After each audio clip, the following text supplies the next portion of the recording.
పరుచూరి గోపాలకృష్ణ పాఠాలను పలుకులను అనుసరించండి. కొత్త పలుకుల కోసం, కొత్త పాఠాల కోసం పక్కనే ఉన్న గంటను నొక్కండి. నమస్కారం. నా విద్యార్థులందరికీ పరుచూరి పాఠాలకు స్వాగతం.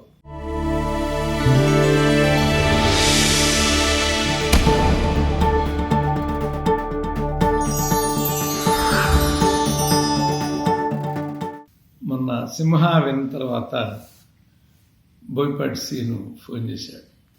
నిజంగా మీరు అమెరికా వెళ్ళి ఉండకపోతే కలిసి పనిచేసేవాళ్ళం గురువు గారు అని తన సంతోషాన్ని వ్యక్తం చేశాడు. కానీ దాంతోపాటు చాలామంది సార్ ఇప్పుడు సింహాలో బాలయ్య పెర్ఫార్మెన్స్ చెప్పారు కదా, టెంపర్లో చినరామయ్య పెర్ఫార్మెన్స్ చెప్పమని అడిగారు. సో దానికోసం ప్రత్యేకంగా మళ్ళీ ఇంతకుముందు చూశాను నేను చాలా. ఎందుకంటే అసలు ఈ సినిమా చినరామయ్య మీద ప్రేమతో చూడటం ఒకటి, రెండోది ఏంటంటే మా సంఘంలో ఒక సభ్యురాలు ఈ సినిమా చూసి నాకు మెసేజ్ పెట్టింది. మీరు బొబ్బిలిపులి కోర్ట్ సీన్ చూశారు, ఒకసారి ఈ జూనియర్ ఎన్టీఆర్ కోర్ట్ సీన్ ఇది కూడా చూడండి అని నాకు మెసేజ్ పెట్టింది అన్నాడు. అంటే సామాన్యంగా బొబ్బిలిపులి సీన్ వింటంటే ఏళ్ళలో కేకలు వస్తాయండి. ఇక్కడేమొస్తాయో తర్వాత చెప్తాను మీకు. ఏంటమ్మా అని నేను ఆ మెసేజ్ని యాజ్టీజ్గా చినరామయ్యకి ఫార్వర్డ్ చేశాను.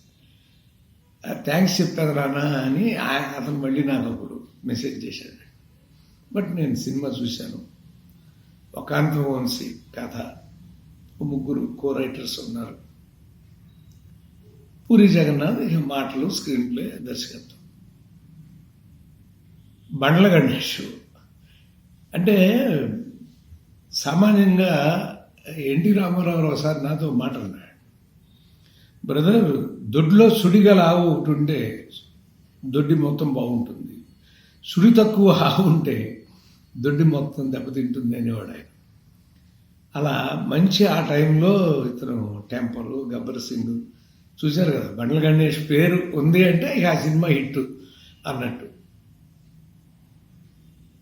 అలా ఆ బండ్ల గణేష్ నిర్మాత నిజంగా ఈ సినిమా ముందు ఓ చిన్న టెన్షన్ జరిగిందండి. అది ప్రజలకు చెప్పేది కాదు. ఆ ఇష్యూ వచ్చినప్పుడు బండ్ల గణేష్ నాతో ఏమన్నాడంటే, ఏమండి పటాస్ అని మన కళ్యాణ్ రామ్ విడుదలైంది, అది కూడా ఇలాంటి సినిమానే అంటండి.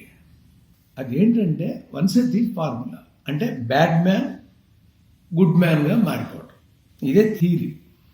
అది తప్ప దానికి దీనికి చాలా చడవ. కాబట్టి రెండూ శుభ్రంగా ఆడేసినాయి. అటు కళ్యాణ్ రామ్ పటాసు అనిల్ రావిపూడిది ఆడేసింది, ఇది సూపర్ హిట్ అయింది. మీకు తెలుసు టెంపర్ ఎంత అద్భుతమైన సక్సెస్ పొందిందో. ఇవాళ ప్రత్యేకంగా ఏంటంటే పూరి జగన్నాథ్ కథాకథనాలు ఒక అందం, చినరామయ్య నటన వైభవం దీళ్ళు. ఎందుకంటే మీరు గమనిస్తేనండి,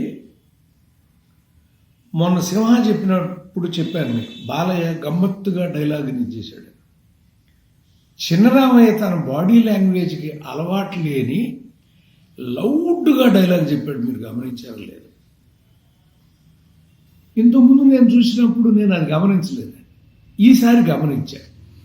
ఎందుకంటే అతని నటన గురించి మనం చెప్పాలి కాబట్టి జాగ్రత్తగా అబ్జర్వ్ చేయాలి.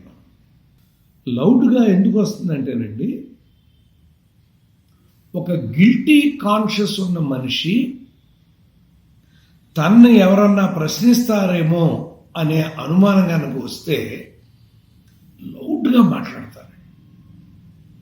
మనకేదన్నా వెళ్ళి అడుగుదాం అనుకున్నా, మనకెందుకురా బాబు తలనొప్పాడు, అరుస్తాడు ఎందుకు అని దూరం అయిపోతాడు. మీకు పరిచయమైన పాత్రలు కొన్నిటిని మీరు గమనిస్తే, అంటే అవసరం లేని చోట కూడా లౌడ్గా మాట్లాడుతున్నారంటే వాళ్ళు సంథింగ్ ఏదో గిల్టీ కాన్షియస్లో ఉన్నారని అర్థం. అది పెట్టుకున్నాడు. రెండు, ఇందులో అతని నటనలో ఒకన్న గమ్మత్తు ఏంటంటేనండి, సామాన్యంగా ఇది చెప్పే ముందు 2 విషయాలు చెప్పాలి మీకు. ఒకసారి చెప్పాను, రాజ్ కపూర్ గారు ఆయన నవ్వుతా అంటే మనం ఏడుస్తూ ఉంటాం, ఆయన ఏడుస్తా అంటే మనం నవ్వుతూ ఉంటాం, గుర్తుంటుంటాం.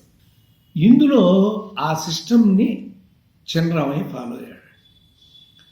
అతని ఇంట్రడక్షను ఒక హత్య చేసిన వాడిని కాలు మీద కాల్చి పట్టుకోబోయి, అంటే నిజమైన హీరో అయితే ఏం చేస్తాడండి, అతను తీసుకెళ్ళి స్టేషన్లో పెట్టి ఎఫ్ఐఆర్ రాసి అలా వెళ్ళాలి. కానీ దాన్ని ఇతను వర్కౌట్ చేసుకుని ఒకరి దగ్గర 10 లక్షలు, చంపన్నాడి దగ్గర 20 లక్షలు, నా బ్రదర్ని చంపినాడు ఎవడో చెప్తే ఆయన ఆడి దగ్గర ఒక 20 లక్షలు, ఒక 50 లక్షల రూపాయలు వసూలు చేసుకుంటున్నాడు.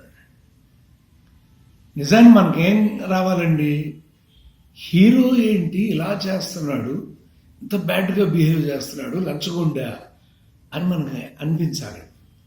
కానీ మీరు గమనిస్తే అతని ప్యాటర్న్ అంతా ఆ బ్లాక్ మళ్ళీ మీరు ఒకసారి చూస్తే హాస్యరసాన్ని పండిస్తున్నాడు.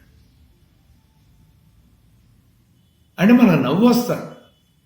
ఎందుకనండి, ఒక నిజాయితీ పరుడైనటువంటి వాడి దగ్గరికి వెళ్ళి ఇతను కనుక డబ్బు తీసుకుంటా అంటే మనకు బాధ కలుగుతుందండి. టిట్ ఫర్ టాట్ లాగా వాళ్ళ దగ్గరికి వెళ్తున్నాడు అని. ఈ స్టైల్ ఆఫ్ క్యారెక్టరైజేషన్ మన లక్ష్మీ నరసింహలో కూడా కొంత ఉంటుందండి, మంచి దొంగలో కొంత ఉంటుంది. అది కొత్త క్యారెక్టరైజేషన్ కాదు, కానీ అక్కడ నవ్వించలా, ఇతను నవ్వించాడు. ఎందుకంటే ఇంత ఇమేజ్ ఉన్నటువంటి తను సడన్గా ఒక బ్యాడ్గా కనపడితే ఏమవుతుందనేటువంటి టెన్షను తను అనుభవించి దీన్ని ఎలా పెర్ఫామ్ చేయాలి అని మనం నవ్వించేశాడు. అయిపోయింది. ఆ తర్వాత మీరు గమనిస్తే ఈ కథలో 2 స్టైల్స్, జానర్స్ ఉన్నాయి. ఒకటి క్రైమ్ అండ్ పనిష్మెంట్, ఒకటి వన్స్ ఏ థీఫ్. ఆ వన్స్ ఏ థీఫ్ బాగా అర్థమవుతుంది, అంటే బ్యాడ్ మ్యాన్ గుడ్ మ్యాన్గా మారిపోవడం అనేది అర్థమవుతుంది. క్రైమ్ అండ్ పనిష్మెంట్ ఎక్కడుంది సార్ అని మీరు అనుకుంటే ఒక్కసారి వెళితే మహాత్మా గాంధీ పుట్టినరోజు నాడు ఒక పాపకి ఘోరం చేసినటువంటి వాళ్ళు అరెస్ట్ అయితే ఇతను ఇక్కడికి వచ్చిన తర్వాత ఎస్ఐని ట్రాన్స్ఫర్ చేయించి మంత్రి ఇతన్ని హీరోని ఇక్కడ పెడితే ఆ లోపల ఉంటే తలుపుది అని పోసాని కృష్ణమురళి క్యారెక్టర్తో పోసాని కృష్ణమురళి గురించి మాట్లాడేటప్పుడు ఈ పాత్ర గురించి పర్టికులర్గా మాట్లాడాలండి. ఈ పాత్ర గురించి పర్టికులర్గా మాట్లాడాలి. నారాయణమూర్తి అంటే నాకు ఎందుకో డౌట్ వచ్చిందండి. నేను అడగలే వాళ్ళు ఎవరిని, బండ్ల గణేషన్ కానీ వీళ్ళు ఎవరిని, నారాయణమూర్తిని అడిగారా ముందు ఈ క్యారెక్టర్కి అని. వచ్చి అడిగి ఉంటారేమో, అతను హీరోనే వేస్తాడు కాబట్టి వేరే అన్నాడేమో అని అనిపించిందండి. ఇది లేకపోతే ఆ నారాయణమూర్తి బిహేవియర్, ఆ ప్యాటర్న్ అంతా అతనిలో ఉంది. అది మనం కృష్ణమూర్తి గురించి చెప్పుకుందాం. అక్కడ తలుపు తీస్తే పారిపోతారండి, ఎలా పారిపోతారో చూద్దామయ్యా అని ఆడు బయటకు వస్తే ఇలా కనుగొట్టి వెళ్ళిపోమంటాడు. That is crime. అంటే ఒక ఆడపిల్లని 40 రోజులు భయంకరంగా అనుభవించి నరకం పెట్టి చంపేసినటువంటి నలుగురిని ఇతను వదిలేశాడు. It is a crime. దానికి పనిష్మెంట్ అనుభవించి తీరాలి. క్లైమాక్స్లో అనుభవిస్తున్నాడండి. అక్కడికి వచ్చి నాకు చెప్తామండి మీకు. సో అంటే ఒక హాస్యరసాన్ని అద్భుతంగా పండించాడు. మీరు గమనిస్తే చిన్నరామయ్య బాడీ లాంగ్వేజ్లో లౌడ్ చెప్పేశారు కదండి. ఫైట్లు మళ్ళీ ఊరికే నా కోసం సరదాగా దొరుకుతాను కాబట్టి యూట్యూబ్లో టెంపర్ తెలుగు మూవీ అని కొడితే దొరుకుతుంది. 2 గంటల 15 నిమిషాలు ఉంది, మరి అన్న పోయిందేమో తెలియదు. దానిలో ఇంటర్వల్ ముందు వీరరసం అని అతను కొడతా అంటే ఒక వీరరసాన్ని ఇతను చూపిస్తున్నాడు. అదే తర్వాత ఇతను తాగి ఉన్నాడు అని ఇతన్ని చంపడానికి వచ్చినప్పుడు ఇతను వీరరసం కాదండి. అక్కడ ఏం చేస్తున్నాడు, తాగి ఉన్నతను కొడుతున్నాడు కాబట్టి ఎక్కడ తేడా వస్తుందో అన్న అనుమానంతో ఎంటర్టైన్మెంట్ చేశాడు. అంటే ఫైట్లో హాస్యాన్ని పండించేశాడు. గమనించుకోండి. అంటే కామెడీ తను, అంటే తాగినవాడు ఇలా కొట్టేస్తాడా అని మనం ప్రశ్న వేయకుండా మనం నవ్వేయాలి. అలా చేశాడు. చివరికి వచ్చేసరికి క్లైమాక్స్ ఫైట్ బీభత్స రసం అండి. ఇతను బీభత్సాన్ని అనుభవించాడు, ప్రేక్షకులు బీభత్సాన్ని అనుభవించారు. వాళ్ళు బీభత్సాన్ని అనుభవించి భయానకం కూడా అనుభవించాడు. భయానక బీభత్స రసాలు రెండూ నడిచి అతను సుబ్బరాజు పాత్ర పరిగెత్తుకెళ్ళి అతను ఉరేసుకుని అతనే లాక్కుని చచ్చిపోయేంత భయపడ్డాడు. సో ఇది ఫైట్లలో చిన్నరామయ్య చేసినటువంటి నటన చాతుర్యం. చిన్నరామయ్య తన నటనలో ముందు నిజాయితీగా లేకుండా ప్రారంభించింది శృంగారరసం, అంటే ప్రేమ, లవ్. కానీ తెలియకుండా ప్రేమలోకి వెళ్ళిపోయాడు. ఆ ప్రేమ అనేది కనుక లేకపోతే ఇతను ఇలా మారడు, ఈ కథ ఇలా జరగదు. మీరు గమనిస్తే ఓపెనింగ్ షాట్లో గాయాలతో ఉన్న మనిషి బయటకు వచ్చాడు. అంటే క్లైమాక్స్కు ముందు, కోర్ట్ సీన్కు ముందు సీన్ దాకా he started narrating to the audience. అంటే దీన్ని ఏం కోణం అనుకున్నాం మనం సర్వసాక్షి దృష్టికోణం. అంటే హీరో పక్కవాడికి చెప్తే ఉత్తమ పురుష దృష్టికోణం, హీరో డైరెక్ట్గా ఆడియన్స్కి చెప్తే సర్వసాక్షి దృష్టికోణం అని మనం చెప్పుకున్నాం. ఆడియన్స్కి తన కథ మొదలెట్టి అక్కడ దాకా తీసుకొచ్చి ఇప్పుడు దెబ్బలు తిని పడిపోయి తెల్లారితే కోర్టుకు వెళ్ళాలి, నా దగ్గర ప్రూఫ్ లేదు, ఏం చేయాలని అక్కడ సర్వసాక్షి దృష్టికోణం. అంటే ఈ తెలివితేటలు మాత్రం పూరి జగన్నాథ్. అంటే అనగనగా అని మామూలుగా డైరెక్టర్ పాయింట్ ఆఫ్ వ్యూలో నాటకీయ దృష్టికోణంలో ఇది చేయొచ్చండి. నాటకీయ దృష్టికోణంలో ఈ కథని నడపచ్చు, కానీ అతను అలా నడవదలుచుకోవాలి. అంటే ఒక పిల్లాడు తన జీవితంలో తప్పులు తెలుసుకున్న పిల్లాడు తన తప్పుని తనే ఒప్పుకుంటూ ప్రేక్షకులకి, కథలో అయితే పాఠకులకి చెప్పుకుంటున్నాడు అనేది అద్భుతమైన దృష్టికోణం. అందుకని పూరి జగన్నాథ్ ఈ మార్కు మనం వేయాలి. అద్భుతంగా దాన్ని అలా ఒక అద్భుతాన్ని చూపించాడు. చూపించి అక్కడ తీసుకొచ్చాడు.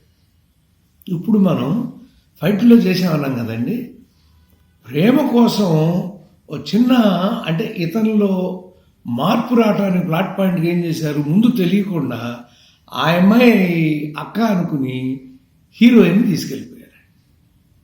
ఆ హీరోయిన్ని కాపాడుకునే ప్రాసెస్లో ఈ అమ్మాయి కాదురా అని అంటే, ఒకవేళ నేను ఆ అమ్మాయిని అయితే చంపేసి ఉండేవారు కదా, ఆ అమ్మాయిని కూడా చావకుండా చూడండి అని ఈ అమ్మాయి అడిగింది. ఈ అమ్మాయి అంటే మోటివ్, హీరోయిన్ మోటివ్ని ఈయన స్వీకరించి ఆ పాత్రని కాపాడటానికి చూశాడు. చచ్చిపోయిన అమ్మాయి అక్క పాత్రని కాపాడటానికి చూశాడు. ఈ చూసే ప్రాసెస్లో తెలియకుండా దూరం అయిపోయాడు. ఎవరికి? వాల్తేరు వాసుకు దూరం అయిపోయాడు, ప్రకాష్ రాజ్ పాత్రకు దూరం అయిపోయాడు. ఇక ఎలిమెంట్ ఆఫ్ ఇంట్రెస్ట్ స్టార్ట్ అయిపోయిందండి. అంటే ఇప్పుడు దాకా నువ్వు డబ్బులు ఇస్తున్నావు నేను తీసుకుంటాను, డబ్బులు ఇస్తున్నావు నేను తీసుకుంటాను కాబట్టి బాగానే ఉంది. ఎప్పుడైతే నీ తమ్ముళ్ళని నేను తీసుకెళ్తాననేది ఇతను అన్నాడో, ఎప్పుడైతే అక్కడ చాలా తెలివితేటలతో స్క్రీన్ ప్లేలో అతని డబ్బులతోనే, ఎవరి మూలంగా అయితే ఆ పాప చచ్చిపోయిందో అతని డబ్బులతోనే బిజినెస్ క్లాసులో అమ్మ కూతుళ్ళు ఇద్దరిని అమెరికా పంపించేశాడు. అంటే ముందు వాళ్ళని సేవ్ చేశాడు. అప్పటి వరకు కూడా హీరోయిన్ అడిగింది ఏంటండి, ఆమె చనిపోకుండా చూడమని. అయిపోయిందండి మోటివ్. మళ్ళీ ఇక్కడ పూరి జగన్నాథ్కి మార్కేస్తున్నాడు. మోటివ్ అయిపోయింది కదా, మరేం చేయాలంటే పొరపాటున సీడీ చూడకుండా అలా వెళ్ళి కనుక అక్కడ ఇచ్చేసి ఉంటే, అన్నాని పరిగెత్తుకొచ్చి ఒక్కసారి చూడన్నా నువ్వు 40 రోజులు నా చెల్లెలు ఎంత నరకం అనిపించిందో అని ఆ అమ్మాయి అన్నప్పుడు అది చూశాడండి. సో ఇతను మోటివ్, అంటే హీరో మోటివ్ స్టార్ట్ అయిందండి. వీళ్ళను వదలకూడదు, వీళ్ళను ఉరికమ్మం ఎక్కించాల్సిందే అని అద్భుతమైన మార్పుని కథ ఇక్కడ పొందింది. అతనిలో కూడా హీరో తను చూడండి, అయితే లౌడ్గా యాక్ట్ చేశాడండి, లేకపోతే ఎక్కువ శాంతరసంతో యాక్ట్ చేశాడు, లేకపోతే హాస్యాన్ని పండించుకుంటూ వచ్చాడండి సినిమా అంతా. ఫైటుల్లో కొంచెం వీరరసం, భయానకం, బీభత్సం అవి తీసుకుంటూ వచ్చాడు. అంటే నవరసాలు ఇందులో తను చూపిస్తున్నాడు. మరి శాంతం ఎక్కడ ఉందండి అంటే ఉరిశిక్ష 24 గంటల్లో అమలు చేయాలన్నప్పుడు మీరు గమనిస్తే ఎంత శాంతమైన ఎక్స్ప్రెషన్ ఇస్తున్నాడు అతను.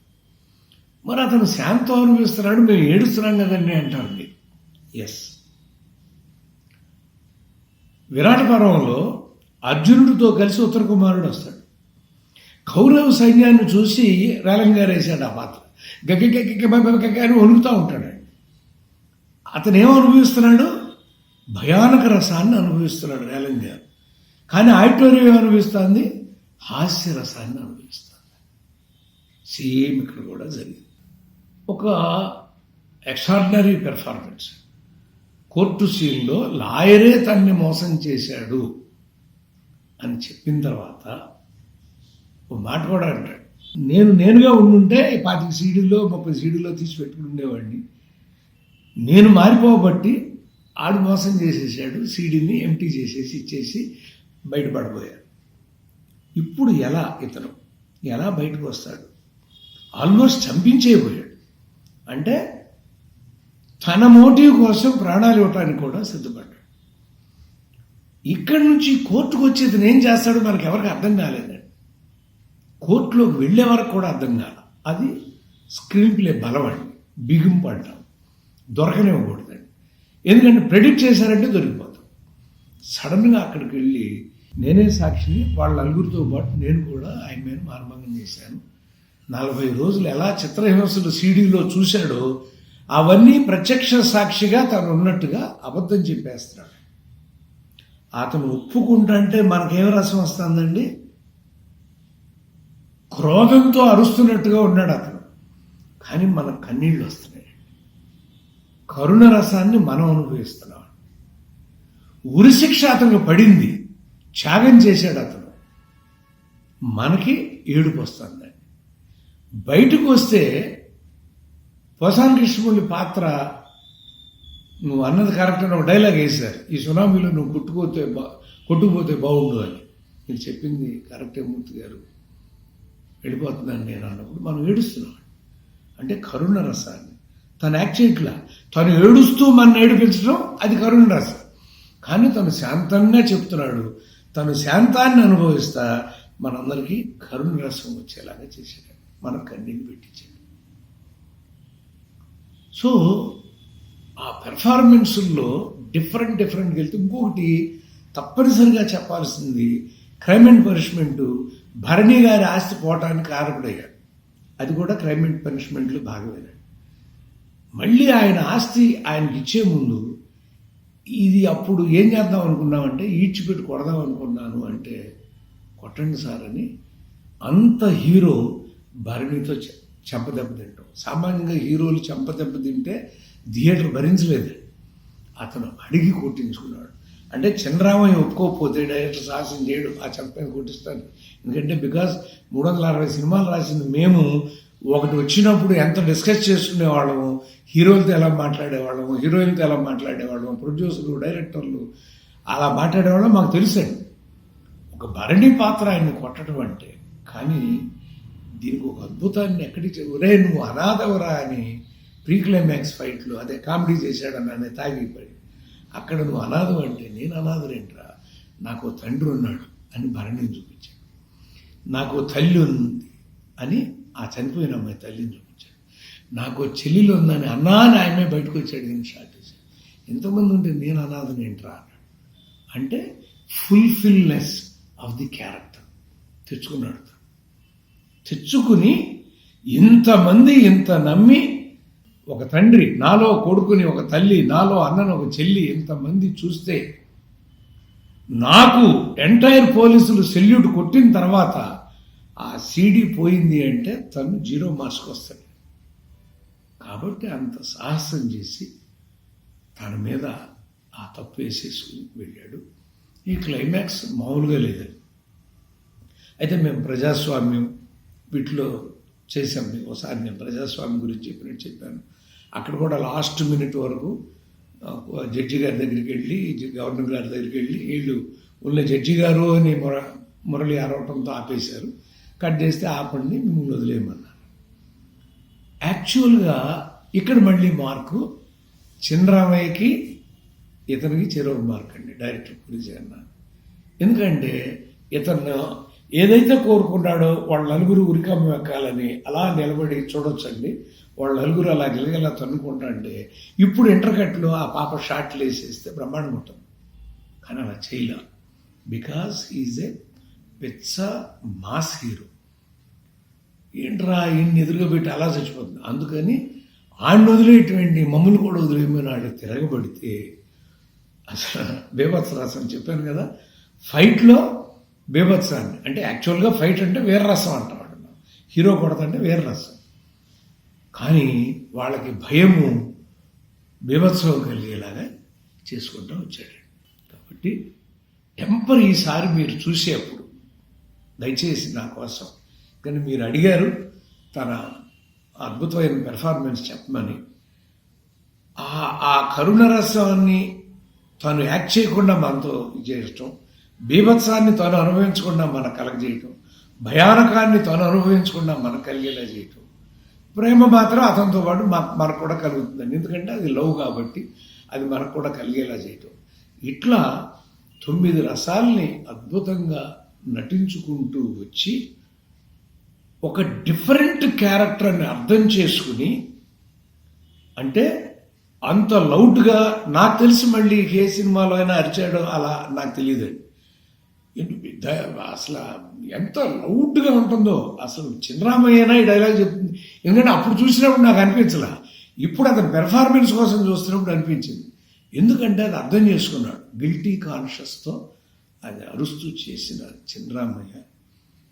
ఆ తాత బొబ్బిలిపల్లి కోర్టు సీన్ ఒక రకంగా పండిస్తే, ఈ మనవడు చిన్నరామయ్య టెంపర్ కోర్టు సీన్ని మరొక రకంగా అద్భుతంగా పండించి మనతో కన్నీళ్లు పెట్టించి చివరిలో బయటకు వచ్చేప్పుడు మనతో చప్పట్లు కొట్టించుకుని బయటకు వచ్చాడు.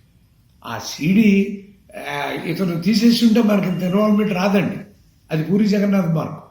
ఇంకో కాపీ ఉందని తెచ్చేస్తే మామూలు ఆ కాపీ తెస్తున్నప్పుడు ఆ చంపేపోయారు, ఆ తాగుడు ఫైట్ బదులు అక్కడ భయంకరమైన ఫైట్ చేయొచ్చండి. అలా కూడా 11th అవర్, కానీ కరెక్ట్ కాదండి. ఇప్పుడు పూరి చేసింది కరెక్ట్. ఎందుకంటే ఇతను చనిపోతున్నాడని మనల్ని భయపెట్టి అక్కడి నుంచి ఆమె నా దగ్గర ఇంకో కాపీ ఉంది అని పంపిస్తుంది అనేది మనెవరికి తెలియని ఒక అద్భుతమైన ట్విస్ట్ని ఇచ్చింది. ఆ ట్విస్ట్తో అక్కడ దొరకగానే వాళ్ళందరిలో ఒకడు మాత్రం పరిగెత్తుకెళ్ళి ఊరేసుకుని మిగతా వాళ్ళు భయంకరంగా ఇతని చేతిలోనే చనిపోయారు. కానీ బయటికి మాత్రం 4గురిని ఊరి తీశారు, ఇతను వదిలేశారని చెప్పారు. సో చిన్నరామయ్య ఆల్రెడీ ఆ తాతకు తగ్గ మనోడి అంటే చాలా ఇష్టం. ఒక అద్భుతమైన పెర్ఫార్మెన్స్తో ఎన్నో సినిమాలు చూస్తున్నాం. జనతా గ్యారేజ్లో ఒక్కోటి ఎలా చేసుకుంటూ వస్తున్నావు, దినదినాభివృద్ధి చెందటం అంటారండి, రోజుకో ఎత్తుకి ఎదగటం అంటారు. అలా నువ్వు ఇంకా ఇంకా ఎదగాలి, ఆకాశం అంత ఎత్తు ఎదగాలి. ఎందుకంటే మొన్న బాబాయ్ గురించి చెప్పినప్పుడు 100కి 500 మార్కులు అన్నారు. సేమ్ నీకు అంతే, 100కి 500 మార్కులు పెర్ఫార్మెన్స్. ఎందుకంటే ఆ పాత్రని నటించడం కత్తి మీద సాము లాంటిది. టెంపర్లో క్యారెక్టర్ని యాక్ట్ చేయడం అనేది కత్తి మీద సాము. చిన్న తేడా వస్తే కంఠం తెగిపోతుంది. అది రానివ్వకుండా ప్రతి ఫ్రేము జాగ్రత్తగా నటించి తను మహానటుల లిస్టులో తను కూడా వచ్చేసాడు అని తెలియజేస్తూ చిన్నరామయ్యని ఆశీర్వదిస్తూ, బండ్ల గణేష్ గొప్ప సినిమా తీసేవారు, పూరి అద్భుతమైన స్క్రీన్ ప్లే, మంచి మాటలు, లా అండ్ ఆర్డర్ అనే అమ్మ ఉంది అని ఆ మాట అయితే నేను పడిపోయాను. అసలు చాలా మాటలు అండి, అలాంటి మంచి మంచి మాటలు ఎక్కువ పోసాని కృష్ణమూడికి రాసే ఆ మాటలన్నీ అద్భుతంగా ఉన్నాయి. సో పూరి జగన్నాథ్ని, చిన్నరామయ్యని, మిగతా యూనిట్ అందరినీ అభినందిస్తూ మీ కోరిక చిన్నరామయ్య పెర్ఫార్మెన్స్. ఓకేనా? నమస్తే.